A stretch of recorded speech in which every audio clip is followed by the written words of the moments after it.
Class 11th में अगर आप देखोगे और फिजिकल का चैप्टर है, ठीक है, तो क्लास 11th में केमिकल बॉन्डिंग के बाद जिसका वेटेज ज़्यादा है, मतलब जहाँ से क्वेश्चन आते बन जाए। अब वेटेज तो बाकी चैप्टर्स का भी है, ठीक है, इक्विलिब्रियम का भी है, पर बने तब तो है ना। तो क्वेश्चन आ जाए, बनेगा इसकी गारंटी है कि नहीं मुझे नहीं पता, समझ में आ रहा है। पर केमिकल बॉन्डिंग एक ऐसा चैप्टर है जिसमें क्वेश्चन आएगा तो बनेगा। अगर आपने चैप्टर बनाया है, पढ़ा है, तो क्वेश्चन आएगा तो बन जाएगा, है या ना। ठीक है। तो स्ट्रक्चर आइटम दो पार्ट में, पहला पार्ट थोड़ा सा टफ पड़ेगा, दूसरा पार्ट बहुत आसान है, और ज़्यादातर क्वेश्चन वही से आएंगे, आते हैं हर बार, ठीक है। तो इसका भी वेटेज बहुत ज़्यादा है। केमिकल बॉन्डिंग के बाद स्ट्रक्चर ऑफ एटम का वेटेज सबसे ज़्यादा है, समझ आया। कई कई साल ऐसा हुआ 3-3 क्वेश्चन आए, नॉर्मल है 3-3 4-4, केमिकल बॉन्डिंग से 4 क्वेश्चन आ जाते हैं, 3 तो मिनिमम। तो इसका भी वेटेज ज़्यादा है, इसमें भी से भी 3 क्वेश्चन आ जाते हैं, आ रहा है समझ में। तो स्ट्रक्चर ऑफ एटम इंपॉर्टेंट है। तो स्टार्ट करेंगे अपन एक कहानी के साथ, ठीक है। तो स्ट्रक्चर ऑफ एटम कहानी के साथ स्टार्ट करेंगे। स्टार्ट होता है ये जेम्स क्रुक के साथ। किसके साथ? तो पहले चैप्टर का नाम लिख देते हैं, ताकि कम से कम कुछ नहीं तो चैप्टर का नाम तो पता रहे कि ये पढ़ चुके हैं। स्ट्रक्चर ऑफ एटम भी बोलते हैं या एटॉमिक स्ट्रक्चर, जो बोलो।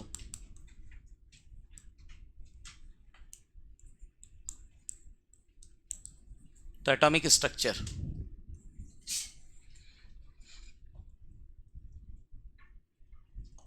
देखो, स्ट्रक्चर ऑफ एटम स्टार्ट होता है जेम्स क्रुक के साथ, ठीक है। तो जेम्स क्रुक एक साइंटिस्ट था जिसने क्या किया, डिस्चार्ज ट्यूब बनाया। क्या बनाया? ध्यान से सुनना। तो जेम्स क्रुक आया और उसने बनाया एक डिस्चार्ज ट्यूब। डिस्चार्ज ट्यूब का मतलब क्या था? एक ऐसा ट्यूब, ओके। तो अपन बात करते हैं डिस्चार्ज ट्यूब की। किसकी बात करते हैं बेटा? समझते हो डिस्चार्ज ट्यूब क्या होता है? पता क्या होता है जिसमें? अच्छा, एक ऐसा ट्यूब जिसमें से इलेक्ट्रॉन इधर से उधर घूमते रहता तेरे जैसे। ओके, आशुतोष को पता होगा, जो घूमेगा उसको पता चलेगा ना। बता आशुतोष। चलो, ये एक डिस्चार्ज ट्यूब है। इसमें क्या क्या, जेम्स क्रुक ने एक ग्लास का ट्यूब लिया। क्या लिया? एक ग्लास का ट्यूब लिया और उसके अंदर से जितना हो सकता था उतना एयर बाहर कर दिया। तो प्रेशर बहुत लो हो गया। क्या हो गया? प्रेशर लो, वैक्यूम जैसे बना लिया। तो एक ग्लास का ट्यूब, ठीक है, which consist of very less amount of air. इसमें क्या बोलते हैं, जो वैक्यूम पंप है उसको लगा करके इसमें से सारा एयर हमने निकाल लिया, तो थोड़ा बहुत एयर तो रह जाएगा। तो that is called discharge tube. किसने बनाया? जेम्स क्रुक ने। तो कहानी स्टार्ट होती जेम्स क्रुक से। भाई साहब ने बनाया डिस्चार्ज ट्यूब, कोई दिक्कत? इसके बाद जूलियस प्लकर आया और भाई साहब ने क्या किया, डिस्चार्ज ट्यूब पड़ा था, क्या करे टाइम पास के लिए। पहले देखो, आजकल तो हमारे पास फ़ोन है और भी बहुत सारी चीज़ें हैं ना टाइम पास के लिए। पहले के टाइम में ये सब कुछ नहीं था ना, समझ लो कि नहीं। ना फ़ोन था, ना टीवी था, ना कुछ। तो कैसे करे टाइम पास? तो साइंटिस्ट लोग ऐसे ही टाइम पास करते, कोई भी चीज़ ले लेते थे, अपनी ज़िंदगी पूरी गुजार देते उसके पीछे। तो सेम भाई साहब ने क्या बनाया, एक डिस्चार्ज ट्यूब। अब डिस्चार्ज ट्यूब आ गया मतलब मनोरंजन का साधन। अब क्या करे, तो जूलियस प्लकर ने डिस्चार्ज ट्यूब को लिया और उसके अक्रॉस 10,000 वोल्ट लगा दिया। कितना लगा दिया? क्या कर रहा था? टाइम पास, ठीक है। तो टाइम पास में उसने 10,000 वोल्ट जैसे ही लगा दिया, तो उसने देखा कि डिस्चार्ज ट्यूब का जो नेगेटिव टर्मिनल था, ये आपका कैथोड, ठीक है, और ये आपका पॉजिटिव मतलब एनोड। तो नेगेटिव को क्या बोलते हैं अपन? कैथोड। और पॉजिटिव को क्या बोलते हैं? एनोड। ठीक, यस और नो? तो क्या देखा भाई साहब ने, क्या देखा कि जो नेगेटिव टर्मिनल था, कैथोड था, ठीक है, 10,000 वोल्ट लगा दिया डिस्चार्ज ट्यूब के अक्रॉस जूलियस प्लकर ने, और उसने देखा कि कुछ रेज नेगेटिव टर्मिनल से पॉजिटिव टर्मिनल की तरफ जा रही थी, मतलब कैथोड से कहाँ जा रही थी? एनोड की तरफ। तो रेज कहाँ से कहाँ जाने लग गई? Cathode to anode. तो उसने उसको नाम दिया कैथोड रे। क्या नाम दिया उसने? क्या नाम दिया उसने इसको? समझ गए मैं क्या बोला? तो सबसे पहले आया जूलियस प्लकर, सॉरी, सबसे पहला है जेम्स क्रुक। उसने क्या बनाया? Discharge tube. डिस्चार्ज ट्यूब का मतलब होता है ग्लास का tube consist of very less amount of air, मतलब वैक्यूम ट्यूब। ठीक, उसका काम खत्म, जेम्स क्रुक का काम खत्म। कौन आया? Julius Plucker. उसने क्या किया, डिस्चार्ज ट्यूब को लिया और उसके अक्रॉस क्या लगा दिया? 10,000 वोल्ट। उसने देखा कि 10,000 वोल्ट लगाने से हमारा जो क्या बोलते हैं रे है, रेज, कुछ रेज कैथोड से एनोड की तरफ जाने लग गई। किधर से किधर? Cathode to anode. तो फिर जूलियस प्लकर ने उसको नाम दिया cathode ray. Cathode ray discover हो गया। किसने डिस्कवर किया? जूलियस प्लकर ने। फिर अलग अलग लोग आए और कैथोड रे के ऊपर टाइम पास किए, और टाइम पास करके उनने कैथोड रे की प्रॉपर्टी दिया। किसकी प्रॉपर्टी?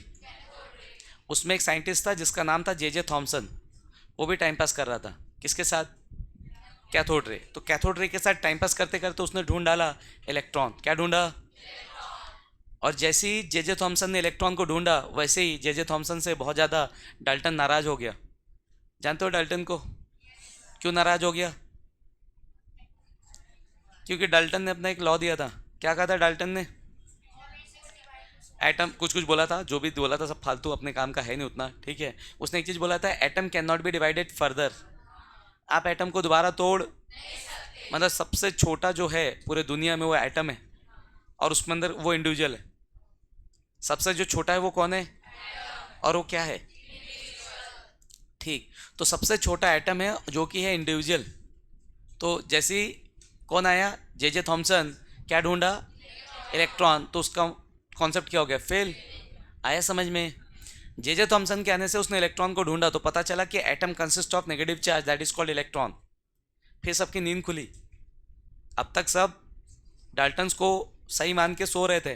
अब अचानक से पता चला कि एटम के अंदर एक इलेक्ट्रॉन है। तो सबको इतना पता था कि सारे की सारी चीज़ें एटम से मिलकर बनी है और सब न्यूट्रल है ना, मतलब एटम न्यूट्रल है। कैसे पता चला? क्योंकि किसी चीज़ को छूने से झटका नहीं लगता ना। समझ गया बेटा? किसी कोई चार्ज ऑब्जेक्ट है आपके पास जिसके ऊपर चार्ज है, छुओ उसको, मजा आएगा आपको। जैसे क्या होता है गर्मी के टाइम में अपन कोई चेयर में बैठा हुआ है, अपन उसको छूते हैं, एक झटका टाइप लगता है ना।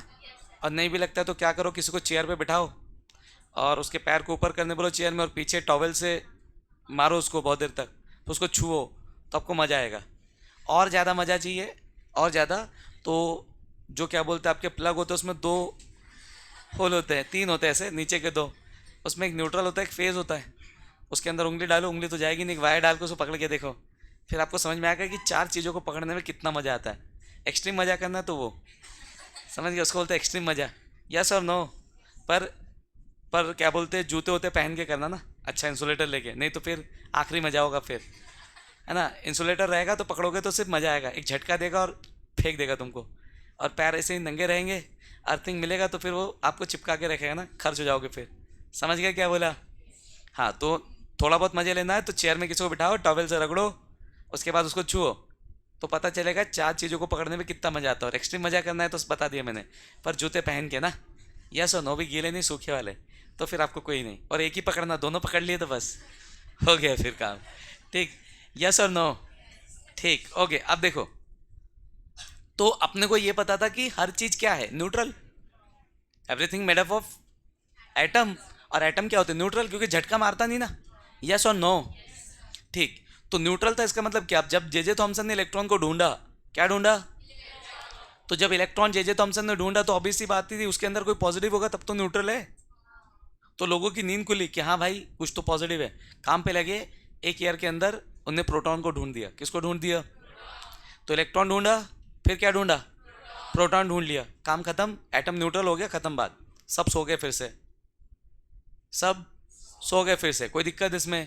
फिर अराउंड 100 साल, करीबन करीबन 100 साल के बाद न्यूट्रॉन का डिस्कवरी होता है। ऐसा क्यों? क्योंकि अराउंड 100 साल के बाद इलेक्ट्रॉन प्रोटॉन के डिस्कवरी के बाद फिर एटॉमिक मास निकालना सीख गए अपन। क्या निकालना सीख गए? किसी एटम का इंडिविजुअल एटॉमिक मास निकाल लो। पहले क्या करते थे? Number of electron, mass of electron, mass of proton. Yes और नो? एटॉमिक मास निकालना आता ही नहीं था तो कुछ कर नहीं पाते थे। फिर किसी ने एटॉमिक मास निकाला, तो जब एटॉमिक मास निकाला तो पता चला कि मास ऑफ इलेक्ट्रॉन और मास ऑफ प्रोटॉन को सम करने पे एटॉमिक मास आता नहीं है।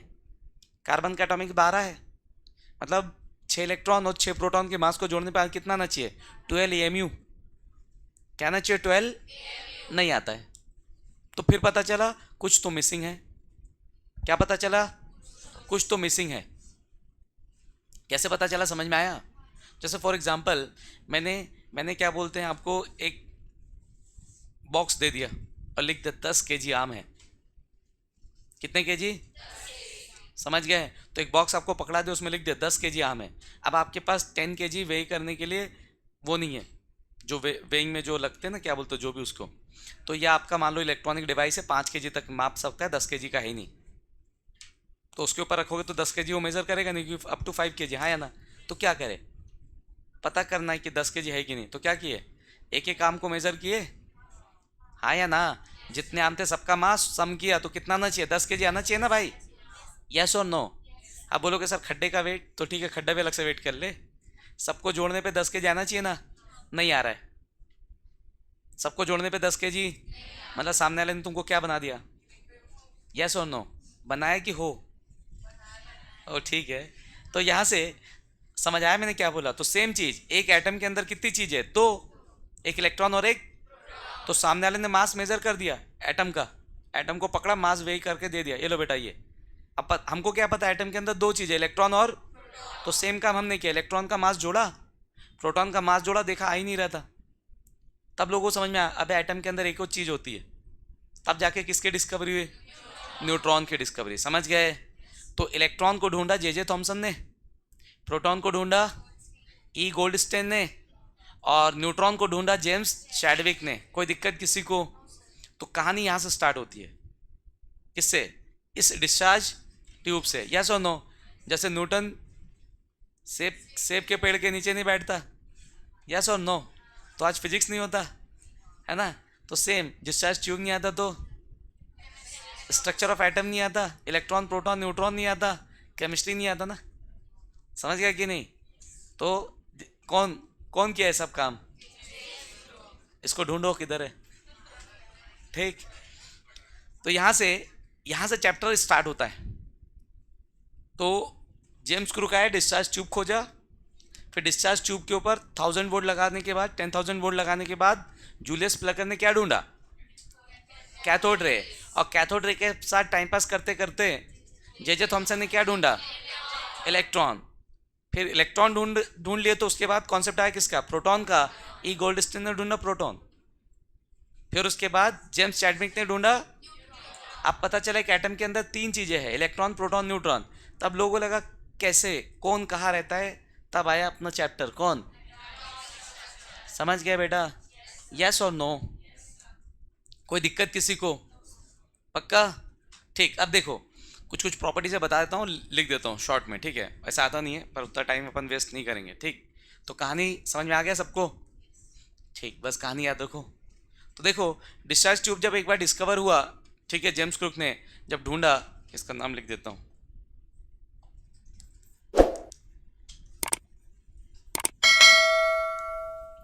तो भाई डिस्चार्ज ट्यूब की डिस्कवरी के बाद जब एक क्या गया, डिस्चार्ज ट्यूब आ गया, उसके बाद अपन ने उसके ऊपर क्या अप्लाई किया, 10,000 वोल्ट, क्या मिल गया, कैथोड रे। फिर हमको मिल गया एक टाइम पास का साधन, ठीक है? सबसे पहला काम क्या किए, कोई आया, अब ये सब का नाम नहीं है क्योंकि ये हमारे उतने काम का नहीं है। तो उसने क्या किया, उसने डिस्चार्ज ट्यूब के अंदर एक ओपेक ऑब्जेक्ट लगा दिया। क्या लगा दिया? ओपेक ऑब्जेक्ट समझते हो क्या चीज़ भाई? ओपेक मतलब क्या? हाँ, एक ऐसा चीज़ जिसके आर पर ना देख सके। अच्छा,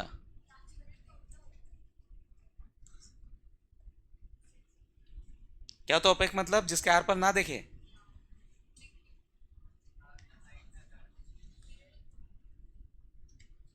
ओके, ओपेक ऑब्जेक्ट का मतलब होता है बेटा एक ऐसा चीज जिसके आर पर लाइट ना जा सके। देखना क्या होता है बेटा, ठीक?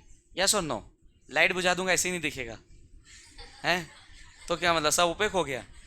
रूम में बैठो सब दिख रहा है, अच्छा कुछ ओपेक नहीं, यहाँ से सर दिख रहा है मतलब बीच में कुछ है ही नहीं, लाइट बंद अंधेरा, सर दिख नहीं रहा मतलब सब ओपेक चीज आ गया, ऐसा है क्या भाई?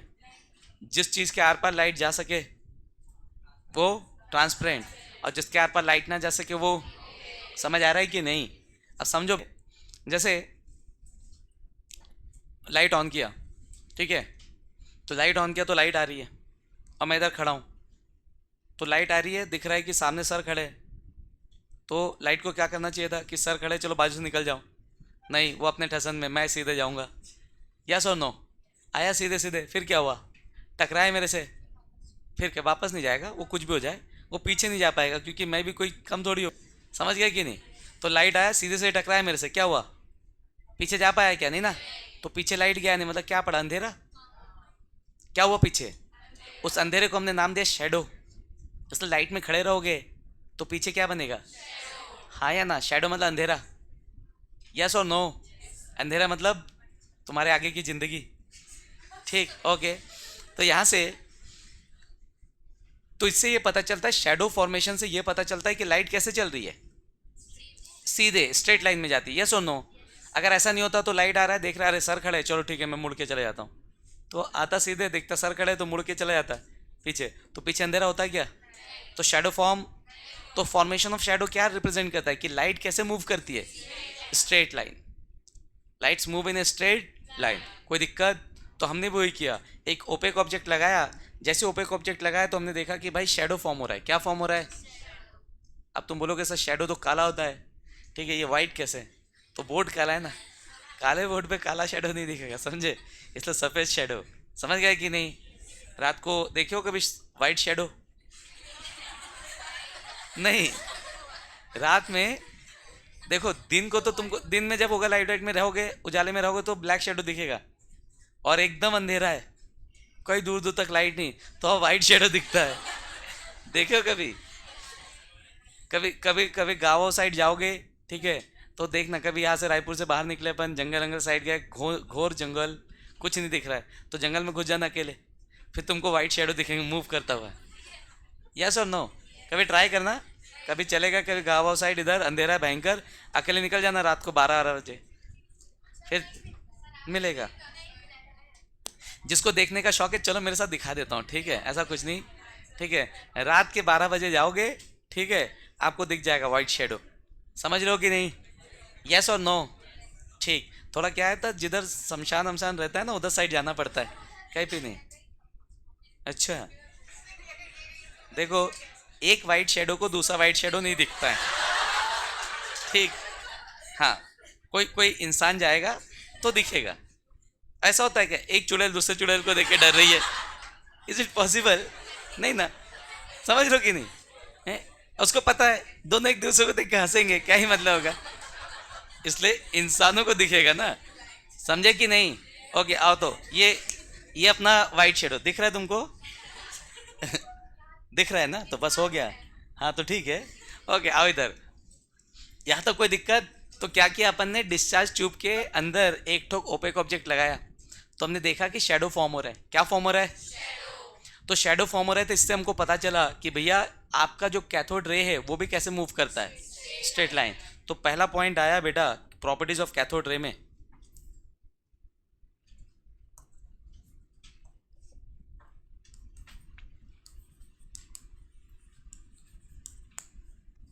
Cathode rays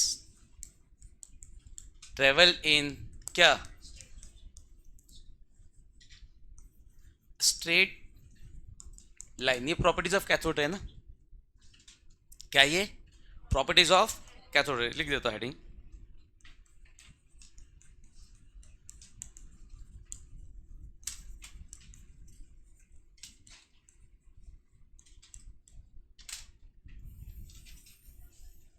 properties of cathode ray, okay. तो पहला एक्सपेरिमेंट, पहला रिजल्ट, कोई दिक्कत किसी को? ठीक, आओ दूसरा एक्सपेरिमेंट करते हैं। फिर अब क्या पता चल गया, कैथोड रे सीधे सीधे मूव करता है। तो अब पहला काम तो खत्म हो गया, अब टाइम पास तो खत्म नहीं हुआ ना, अभी बहुत समय बचा हुआ है, तो क्या करें, कुछ और करने का सोचे। क्या सोचे? कुछ और कर लेते हैं। तो क्या किया किसी ने, इसके अंदर एक पेडल व्हील लगा दिया। पेडल व्हील का मतलब होता है चक्री। चक्री समझते हो? कौन सा चक्री?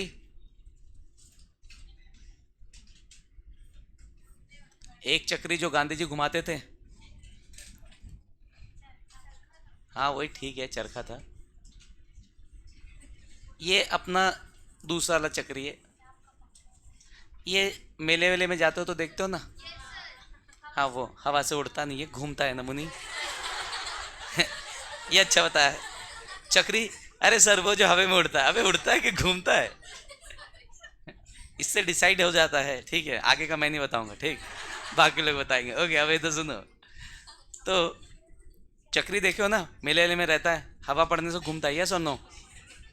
तो अपन ने क्या किया, अपन जैसे एक चक्री को लिए, हवा चल ही नहीं रहा है, फिर चक्री घूमेगा क्या? हवा धीरे धीरे आ रहा है तो चक्री तेज तेज घूमेगा, धीरे धीरे? हवा तेज चल रहा है, कोई दिक्कत किसी को? अब हवा चल नहीं रहा है तो अपन बैठे धूप में बाहर, अपन ने सूरज देखा, भयंकर तेज धूप है, उसमें चक्री को सूरज की तरफ मुंह करके रख दिए, घूमेगा क्या? तो मतलब देखो, ऑब्वियस सी बात है, चक्री घूम रहा है, ठीक है, हवा लग रहा है, चक्री घूम रहा है, इसका मतलब काम हो रहा है ना, वर्क हो रहा है कि नहीं? यस और नो? एनर्जी का ट्रांसफर हो रहा होगा। तो विंड आ रहा है, अपनी एनर्जी किसको दे रहा है? पंखे को। तो विंड एनर्जी कन्वर्ट हो रहा है रोटेशनल एनर्जी में, हाँ या ना? मैकेनिकल एनर्जी, क्या बोलते हैं उसको अपन? तो सन से जो लाइट आती है उसमें एनर्जी होती है कि नहीं? यस और नो? और लगता है कि नहीं होती तो पता करना, तो 12 बजे जब एकदम तेज धूप हो, धूप में खड़े होना, सूरज को देखते हुए 10 मिनट पता चलेगा कितनी एनर्जी है। यस और नो? तो सन के पास एनर्जी है कि नहीं है ना? तो सनलाइट में जब चक्री को रखा, घूमा नहीं, हवा में रखा तो घूम गया, ऐसा क्या जादू है? तो वो लाइट एनर्जी है। Light energy directly mechanical energy में कन्वर्ट नहीं होती। You can not convert light energy directly into, क्योंकि लाइट एनर्जी जो वो वेव है, क्या है वो? इस चैप्टर में पढ़ोगे, आगे पता चलेगा दो चीज़ होती है, एक वेव और एक पार्टिकल। इसको लेके बहुत कंट्रोवर्सी था, जब पढ़ाऊंगा आगे तो बताऊंगा, ठीक है? इसको लेके बहुत झगड़े थे, ठीक है, न्यूटन और बाकी साइंटिस्टों में। न्यूटन का कहना था सब चीज़ें पार्टिकल है, और कुछ साइंटिस्ट थे जो बोलते नहीं, सब चीज़ें वेव है। आया समझ में? दोनों के झगड़ों के बीच में एक साइंटिस्ट आया, डी ब्रॉगली, सबसे चालाक आदमी। दो देखते नहीं हो, दो लोगों, दो गुटों में झगड़ा हो रहा है, बीच में कोई आदमी आके मजे लेके चल देता है। तो सेम डी ब्रॉगली क्या किया, न्यूटन के गुट का झगड़ा चल रहा था, किसके साथ? ये क्या बोलते तुम्हारे प्लैंक वालों के गुट के साथ, एक पार्टिकल वाले और दूसरे वेव वाले। डी ब्रॉगली आया, दोनों गुटों का दो लॉ ले लिया, एक लॉ ले लिया, और दोनों कन्वर्ट करके बता दिया, चलो भाई फालतू लड़ रहे थे, एक चीज दोनों प्रॉपर्टी शो करता, जाओ घर जाओ, और साइंटिस्ट बन गया। कुछ नहीं किया, प्लैंक थ्योरी उठाया, ठीक है, क्या क्या उठाया? प्लैंक का थ्योरी उठाया, आइंस्टीन का थ्योरी उठाया, दोनों को रिलेट कर दिया, खुद साइंटिस्ट बन गया बिना कुछ किए। हाँ, बिना कुछ किए, और क्या, दो लोग का लॉ था, लड़ रहे थे, और दोनों को शांत भी करा दे, भैया दोनों प्रॉपर्टी शो करता, चुप हो गए बेचारे लोग। ठीक, आगे आएगा, अभी फिलहाल समझो, लाइट जो आ रही है, लाइट के पास मास नहीं है, वेव है वो। विंड, हवा के पास मास है?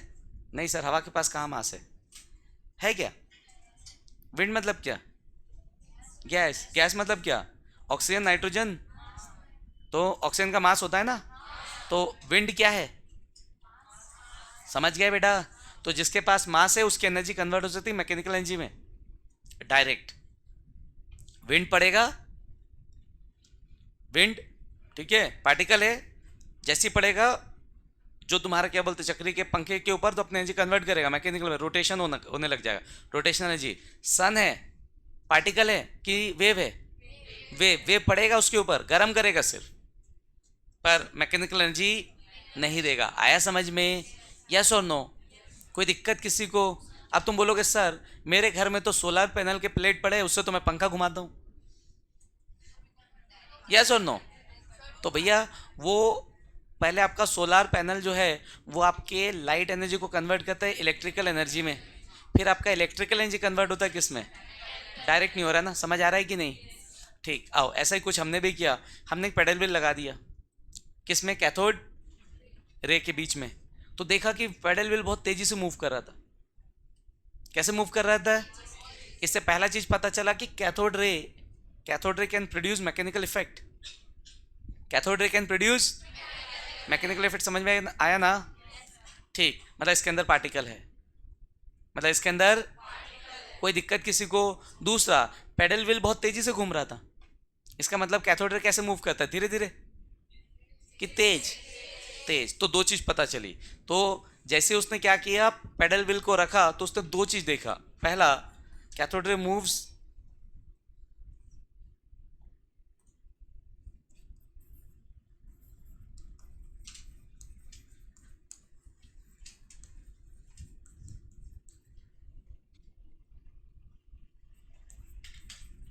कैसे मूव करता है? हाई स्पीड से। यस और नो? और दूसरा, कैथोड रे कैन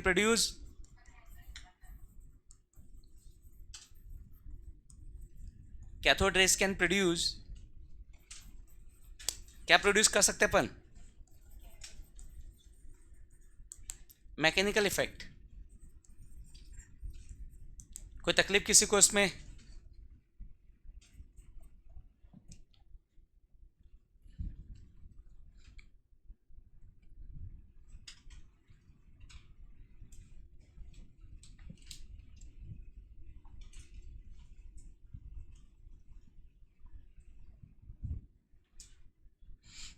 ओके आओ थोड़ा सा आगे, यहाँ तो कोई दिक्कत नहीं ना किसी को?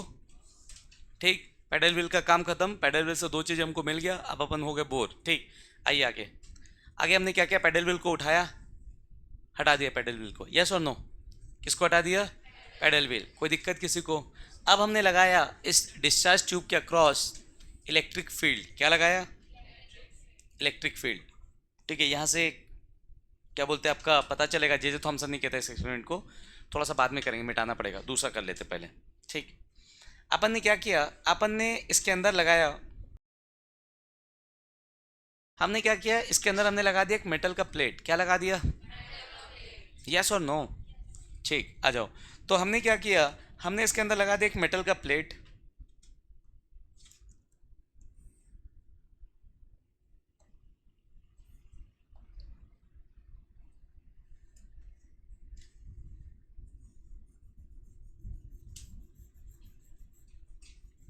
तो हमने डिस्चार्ज ट्यूब के अंदर लगा दिया एक मेटल का प्लेट। कोई दिक्कत किसी को? ओके, एक मेटल का प्लेट है। अब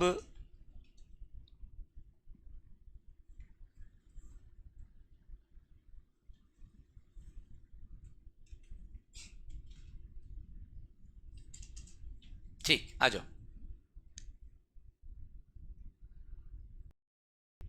यहां से मेटल प्लेट लगा दिया, तो इससे भी हमने दो चीजें देखी। कितनी चीजें? दो चीजें। ठीक, एक बात बताओ, अपन ने कभी बचपन में तूफानी किया है? तूफानी समझते हो ना? हाँ, किया मतलब आंटी ने। क्या तूफानी है? हाथ पैर? आज कुछ नहीं कियो? हाँ, वही चीज तुड़वाए हो? क्या क्या क्या तुड़वा लियो? हैंड पंप में?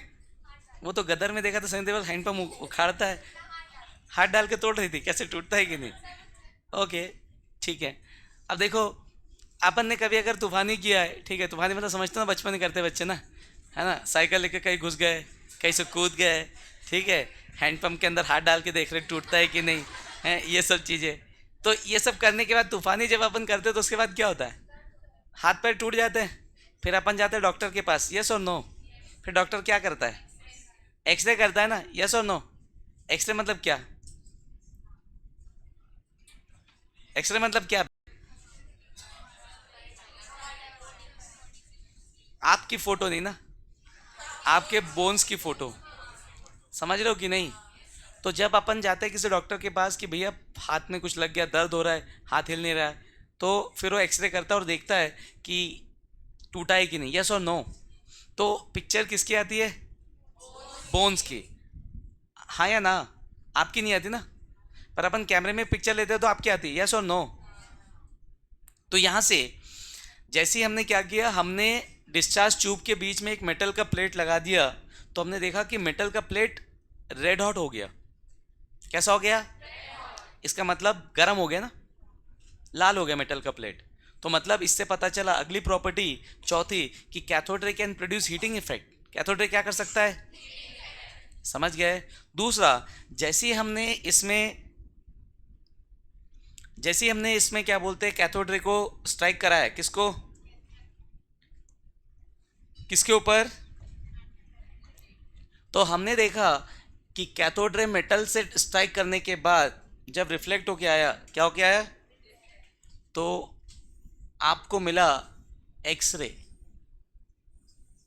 क्या मिला आपको? क्या बोला, समझ आया? मतलब आपका जो एक्सरे मशीन होता है उसके अंदर क्या लगा रहता है? डिस्चार्ज ट्यूब, कैथोड रे होता है उसमें। क्या होता है उसमें? समझ गए? तो जब किसी मेटल के ऊपर कैथोड रे स्ट्राइक करेगा, तो स्ट्राइक करने के बाद मेटल से रिफ्लेक्ट होकर जो आएगा, कैथोड रे पड़ा, कैथोड रे की कुछ एनर्जी किसने एब्जॉर्ब कर ली? मेटल ने, तभी तो गर्म होना। हीटिंग इफेक्ट कॉज करने के बाद जो बचा कुछ एनर्जी वो किसके फॉर्म में एमिट होगा? एक्सरे। और एक्सरे का हम यूज करते हैं बोन्स की पिक्चर लेने के लिए। तो x ray having penetration power, x ray having, तो ये क्या होते हैं? एक्सरे जो मेटल की पतली शीट होती है उसके आर पार जा सकती है, तो आपके जो मसल्स वगैरह है, ठीक है, उसके आर पार चली जाती है। पर अगर थिक शीट है मेटल की तो उसमें से आर पार, तो जो आपके बोन्स है वो किसके बने? Calcium, calcium is a metal. और बोन्स क्या थीन शीट है कि थिक है? बहुत थिक है। तो होता क्या, देखो पिक्चर जो बनती है हमारी, ठीक है, फोटो जो आती है उसके पीछे का लॉजिक क्या है समझो। जैसे मैंने कैमरा पकड़ा, तुम सामने खड़े हो, यस और नो, तो कैमरे में लेंस के सामने एक शटर लगा रहता है, समझ आ रहा है? तो अभी का तो डिजिटल है, उसको छोड़ दो, डिजिटल इमेज आता है। पर पहले के टाइम में जो पिक्चर्स होते थे उसके अंदर रील डालते थे अपन। क्या डालते थे? एक रील में 30 या 30+ कुछ फोटोज आ सकती थी। तो अपन क्या है, तो उस रील को रखते थे, उसके बाद हम सामने वाले पर्सन को लेकर के फ्रेम में लेकर के उसको फोकस करके फिर बटन दबाते थे। जैसे ही बटन दबाते थे फ्लैश जलता था, और वो जो शटर है जिसमें रील जो रहती थी, रील के सामने एक शटर लगा रहता था। जैसे ही क्लिक करते शटर खुलता था विद 1 सेकंड के लिए, और शटर बंद हो जाता था। तो उसमें क्या होता था, लाइट तुम्हारे बॉडी पे पड़ के जैसे ही शटर पे पड़ेगा तो उसकी इमेज कैप्चर हो जाएगी। क्या हो जाएगी उसकी इमेज? मतलब तुम्हारे ऊपर पड़ के लाइट रिफ्लेक्ट होती है, समझ आ रहा है?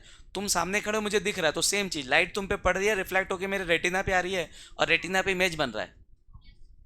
जो डिजिटल बोलते हो ना, यही सेम चीज।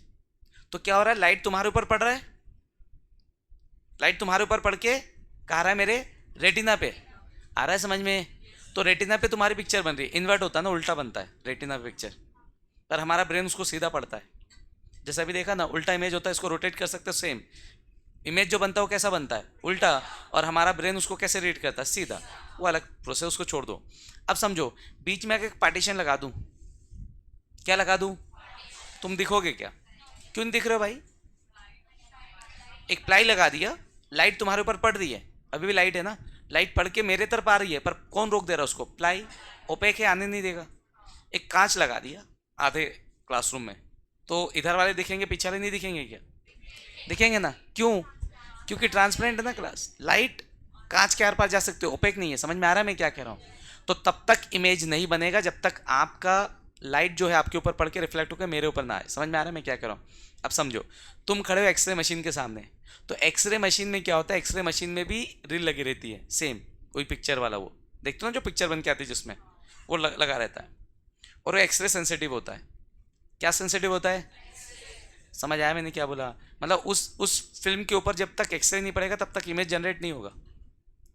तो एक्सरे तो है नहीं हर जगह पे, तो मशीन से क्या करते हैं, मशीन एक्सरे प्रोड्यूस करता है। आपको खड़ा किया सामने, जैसे बटन दबाया, जो आपका क्या बोलते हैं कैमरा है, वो क्या इमिट करेगा? एक्सरे।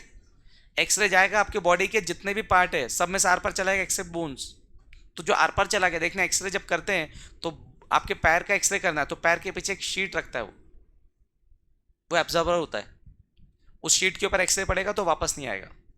हमेशा एक्सरे करेगा तो हमेशा एक नीचे ब्लैक से एक पट्टी रखेगा, वो हमेशा जिसका भी करना है। और साथ में ये भी बोलते हैं कि भैया जहाँ का एक्सरे करना उसमें कोई मेटल के चीज़ें नहीं होनी चाहिए। क्यों? क्या होगा? पता चला सीने में दर्द हो रहा है, ठीक है, डॉक्टर बोला जाओ एक्सरे करा लो। अपन एक्सरे कराने गए तो हमारे गले में एक लॉकेट था, उसमें तलवार बनी थी, हमने उसको उतारा नहीं। एक्सरे हो गया, एक्सरे होगा तो क्या होगा, मेटल है वो, आर पार जाएगा क्या?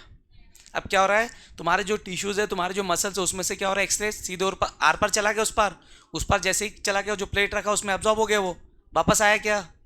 वापस कौन आएगा? जो रिफ्लेक्ट होगा मेटल से। तो जितने भी बोन्स है उस पर पड़ेगा, पड़ के क्या होगा, रिफ्लेक्ट। साथ में जो तुमने यहाँ पे एक तो क्या बोलते लॉकेट रखा था तलवार वाला, वो भी क्या हो गया, उस पर ही पड़ा, वो भी क्या हो गया, रिफ्लेक्ट। डॉक्टर बोलेगा बेटा तुम्हारे छाती में तलवार घुसा हुआ है, वो भी घबरा गया, ऑपरेशन करना पड़ेगा। फिर ऑपरेशन तो हो जाएगा, मिलेगा नहीं, समझ गए? इसलिए मेटल की चीज़ें क्या करते हैं, निकाल देना पड़ेगा, नहीं तो डॉक्टर को एक्सरे में वो भी दिखेगा। समझ गए बेटा? हाँ या ना? तो इसमें होगा क्या, जितने बोन्स है उसकी से पिक्चर आएंगी, बाकी चीज़ें, समझ गए? हाँ या ना? तो एक्सरे कैसे, एक्सरे फिल्म कैसे डेवलप होता है, समझ में आया सबको? अब यहाँ से जैसे ही हमने कैथोड रे को स्ट्राइक किया किसके ऊपर, मेटल के ऊपर, तो दो प्रॉपर्टी और मिली। पहला, it cause heating effect and it produce x ray. कोई दिक्कत किसी को? इसको छाप चुके ना अपन? ओके, तो आइए चौथी प्रॉपर्टी देखते हैं।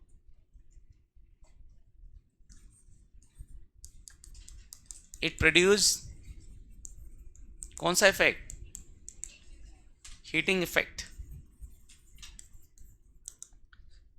नेक्स्ट,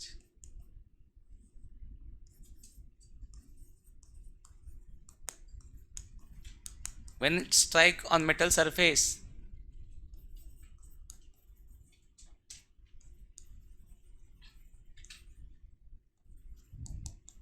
it produce क्या बेटा?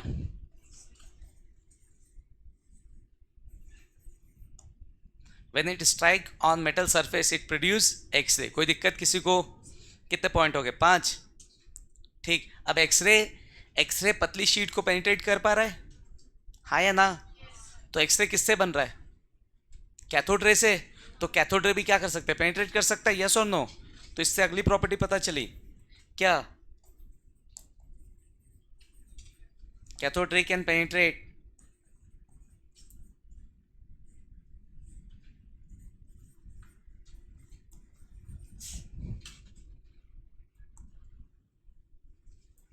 cathode ray can penetrate thin sheet of metal।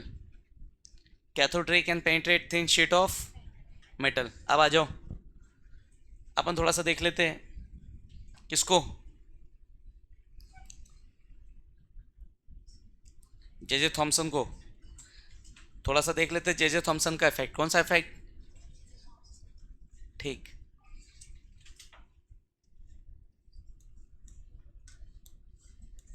हाँ बच्चा,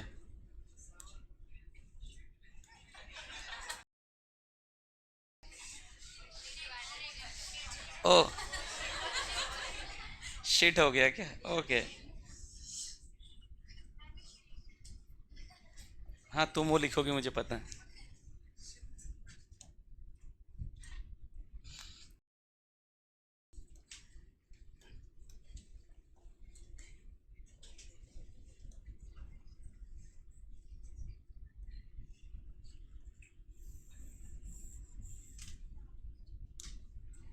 ठीक है, अब देखो अपन ने क्या देखा, डिस्चार्ज ट्यूब में से जब हमारा कैथोड रे प्रोड्यूस होता है तो कैसे मूव करता है? स्ट्रेट लाइन, यस और नो?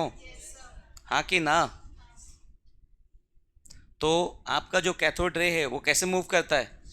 स्ट्रेट लाइन, यस और नो? ठीक, तो हमने देखना चाहा कि भाई कैथोड रे क्या स्ट्रेट ही मूव करता है कि वो डाइवर्ट भी हो सकता है, यस और नो? तो जैसे अपन क्या था, जैसे अपन यहाँ से कोचिंग से निकले, ठीक है, कोचिंग ख़त्म हो गई, घर के लिए निकले, जेब में कोई पैसे नहीं, कुछ नहीं, अपन सीधे यहाँ से घर निकल गए सीधे सीधे, यस और नो? तो अपन ना इधर देखते ना उधर देखते, सीधे घर, यस और नो? तो अपन सीधे सीधे जा रहे, ये भी सीधे सीधे जा रहा है। अब एक दिन अपन घर के रास्ते पे जा रहे तो पता चला बाजू में लंगर बट रहा है, समझ रहे हो कि नहीं? लंगर बट रहा मतलब कोई शॉप था, गुपचुप का ठेला खुला है और मोमोज, तो ओपनिंग है तो फ्री में बांट रहा है सबको। तो अपन जा रहे हैं और किसने बताया बाजू में मोमोज और गुपचुप फ्री में बैठ रहा है, तो फिर अपन सीधे गए, राइट तरफ दुकान था, अपन राइट टर्न ले ली, यस और नो? कोई दिक्कत किसी को? तो अपन जा रहे थे सीधे सीधे, अचानक से क्या मिल गया? डाइवर्शन। कि क्या फ्री में मिल रहा है? गुपचुप और मोमोज। तो सारी लड़कियां राइट टर्न, और लड़के बोले हम तो मोमोज और गुपचुप खाते नहीं है, ठीक है? तो पता चला आगे में पान ठेला खुला है, उसकी भी ओपनिंग है, ठीक। तो अब लड़कियां राइट टर्न ले ली, अपन थोड़ा आगे जाके लेफ्ट टर्न ले लिए, यस और नो? क्या प्रतीक सही बात है कि नहीं? ठीक, तो अब एक बात बताओ, अपन जा रहे थे सीधा सीधा, यस और नो? कब तक? जब तक कोई डिस्ट्रैक्शन नहीं था। अचानक से रास्ते में डिस्ट्रैक्शन आया, अपन भूल गया कि अपन स्ट्रेट जाने के लिए हुए, यस और नो? समझ आ रहा है कि नहीं? तो जैसे लाइट आ रही थी पहले, सर खड़े हैं, ठीक है, मैं फिर भी सीधे ही जाऊंगा क्योंकि डिस्ट्रैक्ट कोई कर नहीं रहा था ना। तुम भी सीधे, मैं यहाँ से छूटा हूँ तो सीधे घर जाऊंगा। कब तक? हमेशा जाओगे जब तक कोई डिस्ट्रैक्ट करने वाला ना मिले, समझ गया बेटा? तो समझो जब आदमी अपना गोल सेट करता है ना, तो उस पर मेहनत करता है, तो तब तक करता है जब तक क्या ना मिले, डिस्ट्रैक्शन। पर दिक्कत यह है कि हर जगह पे डिस्ट्रैक्शन है। यस और नो? सफ़र बहुत लंबा है और हर छोटे छोटे टाइम के बाद क्या मिलेंगे आपको, डिस्ट्रैक्शन बहुत सारे। समझ आ रहा है? तो अपने को उसके लिए क्या करना पड़ेगा, अपना फोकस सीधा होना चाहिए ना। चाहे कितना भी डिस्ट्रैक्शन मिले, अपने को जाना कैसे है, तभी वैल्यू है, तभी क्या रहेगा। जहाँ तुम डिस्ट्रैक्ट हुए तो कोई वैल्यू है क्या? फिर अपन बोल पाएंगे क्या, light travels in straight line? समझ आ रहा है कि नहीं? हाँ ठीक, आओ इधर। तो यहाँ से कौन जा रहा था इधर, कैथोड रे कैसा जा रहा था, सीधा। तो हमने भी वही चीज़ किया, गुपचुप का ठेले, गुपचुप तो खाता नहीं है, नए पानठेला पसंद है इसको, तो अपन ने कुछ और किया। अपन ने 2 मेटल का प्लेट लिया, क्या लिया, 2 मेटल का प्लेट, और उसमें से हमने पास कर दिया करंट। क्या पास कर दिया, करंट। तो 2 मेटल के प्लेट लेकर के हमने उसमें से पास कर दिया करंट, एक पॉजिटिव और एक नेगेटिव। कोई दिक्कत किसी को? तो जैसे हमने इसमें से करंट पास किया 2 प्लेट लगा करके, तो हमने देखा जो कैथोड रे सीधे सीधे जा रही थी, कैसे जा रही थी, अब वो आप लोग की तरह डाइवर्ट हो गए, ना डिस्ट्रैक्ट हो गए। और डिस्ट्रैक्ट होके किधर गए? अब देखो, जैसे हमने क्या पता किया कि अगर जैसे तुम लोग की बात कर रहे थे, तो बात हो तुम भी सीधे जा रहे थे, अचानक से राइट तरफ क्या मिल रहा है, फ्री के गुपचुप और मोमोज, तो कुछ लोग राइट टर्न ले लिए, और आगे लेफ्ट तरफ पानटेला, तो कुछ लोग लेफ्ट ले लिए। अब पता करना है राइट तरफ कौन, तो पता चलेगा राइट तरफ सब कौन, लड़कियां, और लेफ्ट तरफ यस और नो। समझ आ रहा है? अब कोई इधर उधर हो सकता है, हार्मोनल डिस्टर्बेंस है, तो उसके लिए अपन नहीं जाते। तो समझो कि भैया डिस्ट्रैक्शन हुआ ना, यस और नो।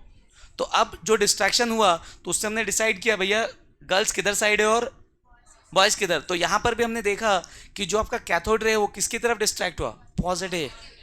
तो सेम चार्जेस अट्रैक्ट और repel, same charges attract, same charges, opposite charges attract. तो अभी सी बात है, जब ये पॉजिटिव तरफ गया, मतलब cathode ray consist of what, negative charge. ये जे थॉमसन ने इस एक्सपेरिमेंट पे, इस एक्सपेरिमेंट के बेसिस पे जे थॉमसन ने किसको ढूंढा, इलेक्ट्रॉन। तो cathode ray consist of negative charge, और उस नेगेटिव चार्ज को क्या नाम दिया हमने बाद में, इलेक्ट्रॉन। आया समझ में? तो यही बताना था, इस चक्कर में मुझे इतना सारा कैथोड रे पढ़ाना पड़ा। समझ गए? अपन क्या पढ़ रहे, स्ट्रक्चर ऑफ एटम ना, तो हमारा फोकस किस पे, स्ट्रक्चर ऑफ एटम पे, पर डिस्टर्बेंस आ रहा है बार बार। तो कौन सा पॉइंट, चलो फाइनली हम पहुंच गए हमको जो काम का था। तो कैथोड रे कंसिस्ट ऑफ,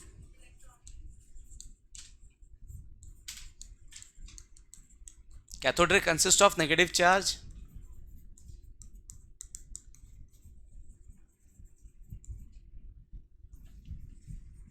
और उसी को हम क्या बोलते हैं,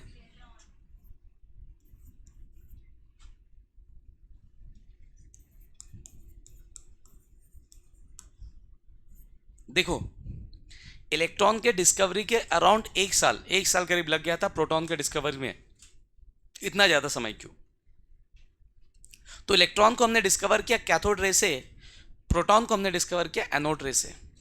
किससे? तो एनोड रे प्रोड्यूस करने के लिए कोई अलग मशीन नहीं आती, यही मशीन आता है। जब इसमें रिपीटेडली कैथोड रे एक्सपेरिमेंट करोगे, क्या करोगे, कैथोड रे एक्सपेरिमेंट रिपीटेडली करोगे, तो फिर आपका एनोड रे प्रोड्यूस करता है। तो होता क्या था, मशीन को चालू किया, क्या किया, मशीन को चालू, मशीन चालू हुआ, क्या प्रोड्यूस किया, कैथोड रे। फिर एक टाइम के बाद कैथोड रे प्रोड्यूस होना बंद हो जाता है, फिर अपन मशीन को बंद किए, फिर बाद में चालू किए, तो फिर कैथोड रे। ऐसे ही चलता था। समझ गया मैं क्या बोला, यस और नो? तो ई गोल्डस्टाइन वो भी आया कि चलो मैं भी कुछ कर लेता हूँ, तो बेचारा लेट हो गया। लेट हो गया मतलब सारी प्रॉपर्टीज दूसरे लोग ढूंढ लिए, तो उसको पता चला सब ढूंढ लिए, उसको कुछ नया मिल ही नहीं रहा था। समझ आ रहा है कि नहीं? तो अब वो परेशान हो गया, तो क्या करे, सोच रहा था, तो उसने बोला चल ठीक है, कोई तो है नहीं, अकेला था बेचारा, किसी को परेशान करे कोई नहीं था उसके पास, तो उसने सोचा चलो इसी को परेशान करता हूँ। तो डिस्चार्ज ट्यूब को परेशान करने लगा। कैसे? डिस्चार्ज ट्यूब ऑन किया, कैथोड रे दिया, फिर वो थोड़ी देर में बंद हो गया कैथोड रे निकलना, फिर बंद किया, फिर चालू किया, तो बार बार कैथोड रे दे रहा था ये। तो समझ गया, डिस्चार्ज ट्यूब समझ गया ये नहीं मानेगा ऐसे, इसको कुछ चाहिए करके नया। तो फिर कैथोड रे जो डिस्चार्ज ट्यूब था वो परेशान होकर के फिर क्या प्रोड्यूस किया?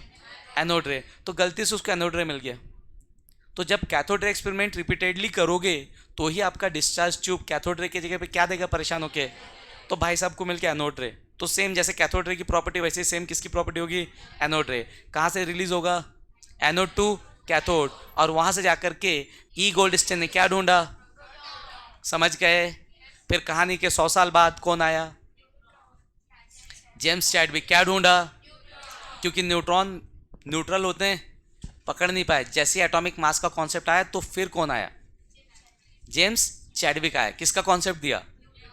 आया समझ में? तो थोड़ा सा अपन इलेक्ट्रॉन, प्रोटॉन और न्यूट्रॉन की डिस्कवरी देख के चैप्टर में घुस जाते हैं। कोई दिक्कत किसी को? चलिए आइए अब चैप्टर में चलते हैं अपन। छाप दिए सब? ओके आओ। तो अपन देखते हैं थोड़ा सा डिस्कवरी ऑफ इलेक्ट्रॉन। किसने ढूंढा बेटा? तो इलेक्ट्रॉन को ढूंढा जे थॉमसन।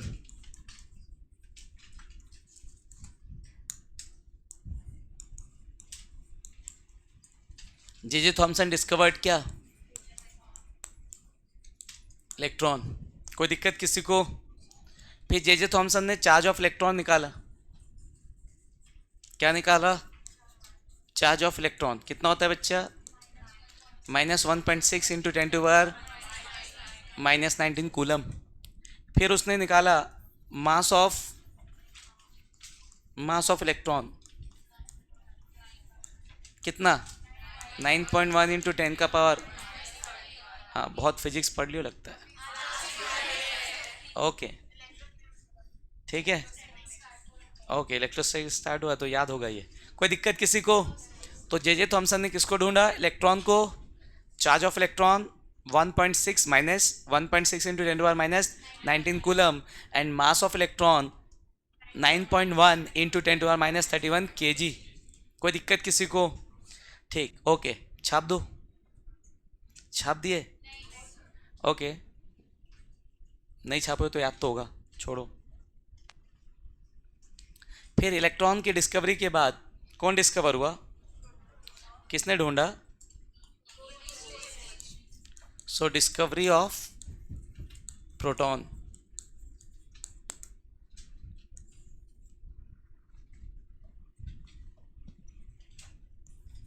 किसने ढूंढा? E Goldstein. E Goldstein discovered proton.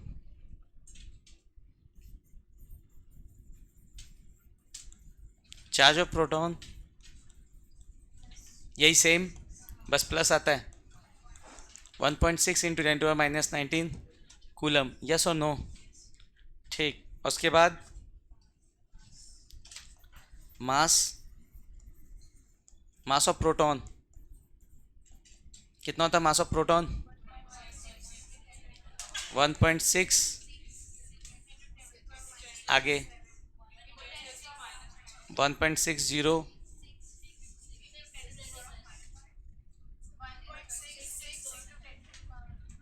Into 10⁻⁻27 kg। ठीक है नोट करो।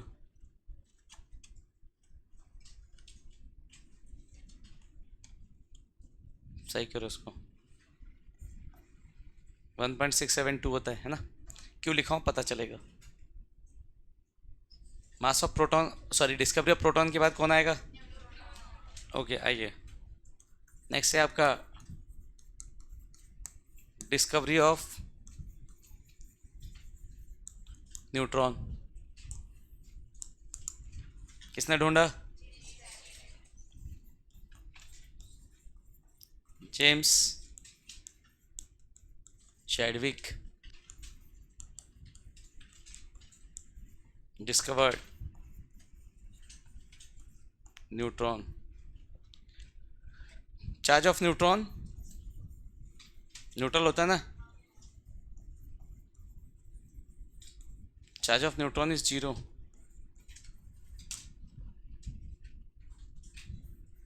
And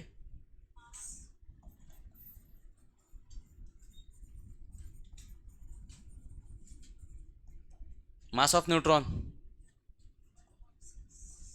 1.675 into 10 to power। तो बेटा तीनों में कौन ज़्यादा हैवी है?